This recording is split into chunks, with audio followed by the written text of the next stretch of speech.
रेखा के पिता दिल्ली में किसी तरह अपने और अपने परिवार का पेट पाल रहे थे, पर एक दिन अरे रमेश, तुम्हारी बेटी के तो समझो भाग्य ही खुल गए।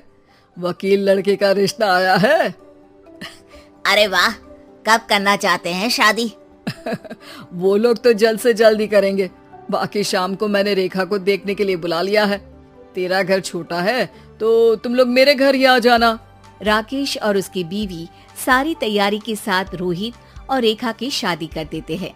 लेकिन अगले ही दिन देखो रेखा, शादी भले ही हो गई है, लेकिन तुम ये मत सोचना कि मैं किसी जोरू के गुलाम टाइप रहूंगा। रेखा को रोहित की बात अजीब लगती है। मैं ये तो सोच भी नहीं सकती और ना ही चाहती हूँ, लेकिन शादी के अगले ही दिन इस तरह की बात की उम्मीद भी नहीं थी। रोहित रेखा के मुंह से ये बात सुनकर गुस्सा हो जाता है। अरे, काफी जबान भी चला लेती हो।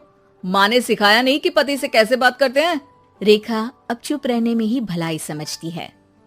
रेखा, जल्दी से नाश्ता तैयार कर लो। आज पहला दिन है, सारे काम तुम्हें समझा दूंगी। ये नौकरानी है जो तुम्हें बता देगी कि कैसे कैसे क्या करना है। फिर इसकी कल से छुट्टी है। रेखा भी ससुराल में जी जान लगाकर काम करने लगती है। खाली समय मिलता तो पति के वकालत की किताब उठाकर पढ़ने लगती। ये क्या, जब देखो तब पढ़ती रहती है। अच्छा सुन, कल पिता के घर से 20,000 रुपए लेकर आना। मेरे छोटे बेटे की फीस भरनी है। लेकिन पापा क्यों भरेंगे उसकी फीस? अरे वाह जी वाह, पापा क्यों भरेंगे? तो ये बता, हम क्यों रखेंगे तुझे यहाँ? क्यों खाना देंगे फ्री में? अरे, क्योंकि मैं बहू हूँ इस घर की। तभी वहाँ रोहित आ जाता है। अरे वाह, बड़ी जबान चला रही हो। चुपचाप माँ जो कह रही है वैसा कर, वरना सामान उठा और जा अपनी झोपड़ी में। बेचारी रेखा क्या करती, पिता के घर जाती है, उनको सारा हाल बताती है।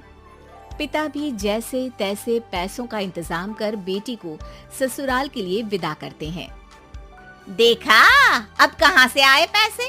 अरे बहुत माल है तुम लोगों के पास, बस सीधी उंगली से निकालते नहीं। नहीं नहीं माँ, पापा ने अपनी मोटरसाइकिल बेचकर पैसों का इंतजाम किया है। पता नहीं अब वो ऑफिस कैसे जाएंगे। अरे वाह भाई, ये भी हम सोचे। खैर, जैसे तैसे दिन बीतते हैं। रेखा जहाँ एक प्यारे से बेटे की माँ बनती है, तो वहीं उसका वकालत की किताब में ज्ञान और गहराता जाता है। हे भगवान, बुरे फंसे। ये केस तो लगता है कि मैं हार ही जाऊंगा। देखिए, मैंने आपकी इस केस की फाइल पढ़ी थी। इस केस को जीतना बहुत ही आसान है। वाह भाई वाह, यहाँ वकालत की डिग्री लेकर भी मैं समझ नहीं पा रहा हूँ, और तुमने रोटी बनाते बनाते ही केस समझ लिया। अरे जाओ जाओ, जाकर मुन्ने को संभालो। केस मैं संभालूंगा। ए लड़की सुन, जाकर अपने बाप के यहाँ से 3 लाख लेकर आ। पूरा घर फिर से बनाना है। छोटे की शादी करूंगी तो छोटी बहू को कहाँ रखूंगी? पूरा घर तो तूने घेर रखा है। ऐसा मत बोलिए माँ जी, पापा इतना पैसा कहाँ से लाएंगे? अब तो वो रिटायर भी हो गए हैं। हाँ, तभी तो बोल रही हूँ, रिटायरमेंट के पैसे तो मिले होंगे ना। लेकिन वो अगर आपको दे देंगे तो बुढ़ापा कैसे काटेंगे? रोहित रेखा की बात सुनकर गुस्सा हो जाता है। ए सुन, चल अपना सामान उठा, अपना बच्चा उठा और निकल यहाँ से। रेखा के लाख आग्रह के बाद भी रोहित और उसकी सास उसे घर में नहीं रखते। पापा, मैं तलाक चाहती हूँ। बेटा, मेरे पास वकील के पैसे नहीं है।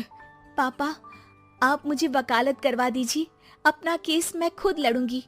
इस बार रेखा के पिता भी उसे ससुराल ना भेजकर रिटायरमेंट के पैसों से वकालत करवाते हैं।